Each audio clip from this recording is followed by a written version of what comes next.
Have you ever felt like your motivation was a game of emotional whack-a-mole? You know the drill. You start strong, knocking out those early morning workouts and hitting deadlines with ease. But a few weeks into it, you're exhausted, unproductive, and scratching your head wondering where it all went wrong. You're not alone. We've all been there. But what if there's a better way? A way to stay motivated without riding the burnout roller coaster. Enter Get It Done Tactics, your weekly companion for turning goals into achievements. And today we're diving deep into a question I'm sure many of you have pondered. How do you keep yourself motivated without burning out? Welcome back to the channel, everyone. I'm the CEO of a company where we teach people how to get more done in less time.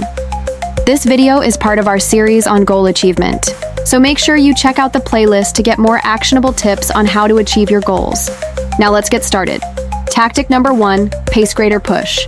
The relentless pressure to push harder, go further, and climb faster has become the norm. But here's the catch. Pushing relentlessly often leads to burnout.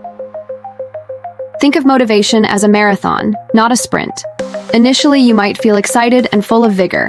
This is your sprint phase. You're ready to conquer the world.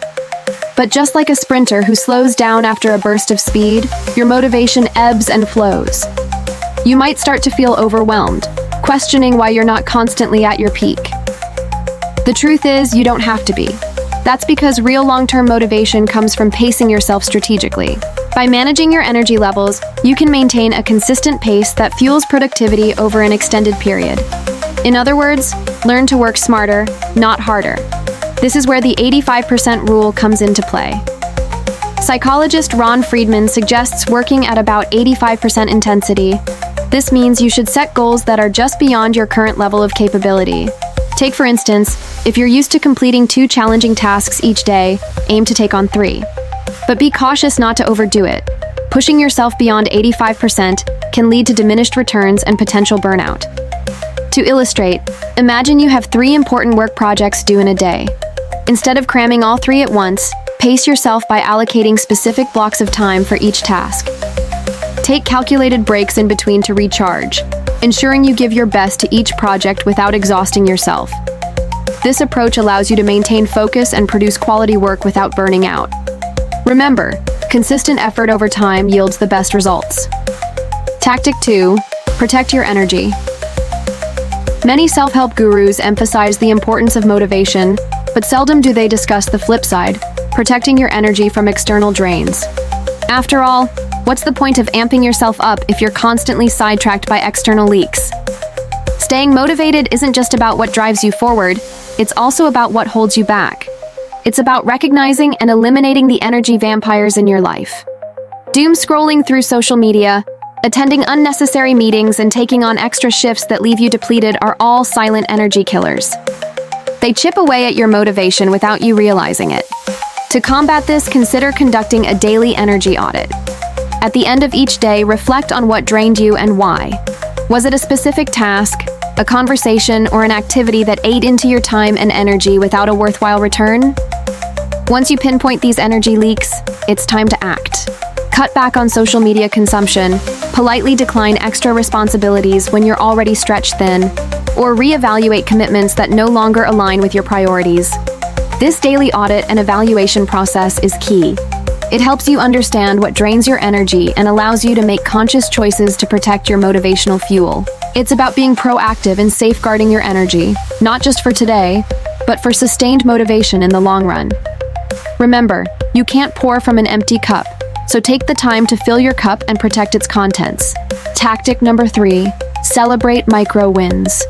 Are you stuck in a cycle of waiting for motivation to strike before taking action? Let me break it to you gently. You might be waiting forever, but here's the silver lining. You don't have to wait to feel motivated to start moving towards your goals. In fact, the journey of feeling motivated often starts with taking the first step, no matter how small. It's a concept known as intrinsic motivation. You see, when you engage in activities for their inherent satisfaction, rather than for a separable consequence like a reward, you tap into a powerful source of motivation. This means finding joy in the process itself, rather than solely focusing on the end result. Let's take writing a book as an example. Instead of waiting until you feel overwhelmingly inspired to write, start with a daily word count. Commit to writing just 200 words a day. When you reach that word count, celebrate. Celebrate getting out of bed. Celebrating putting pen to paper. Celebrating the unique perspective you bring to every sentence. These micro-wins compound over time. They fuel intrinsic motivation by providing a sense of accomplishment and satisfaction each day. It's like creating a habit loop that reinforces consistent action. And don't think that achieving 200 words daily is insignificant. Over a year, that's over 73,000 words. That's more than enough to publish another bestseller. Here's the magic. As you consistently celebrate these micro-wins, you build momentum. This momentum propels you forward, making it easier to stick to your word count, refine your writing, and eventually reach the finish line without burning out. Remember, motivation isn't a constant state.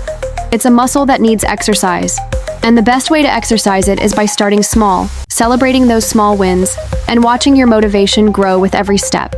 If you're resonating with these tactics and feeling inspired to apply them to your own journey, I urge you to take a moment to show your support. Hit the like button, leave a comment below sharing your thoughts or experiences, and don't forget to subscribe. Your engagement fuels our creativity and keeps us motivated to bring more value to you. Now let's shift our focus to a pressing question.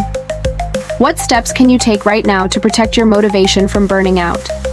Share your thoughts in the comments below. And if you believe someone else could benefit from these tactics, share this video with them. Together, we can create a supportive community that thrives on motivation, productivity, and personal growth. Remember, you don't have to hustle harder. You need to hustle smarter. Thanks for tuning in to Get It Done Tactics. I look forward to seeing you in our next video.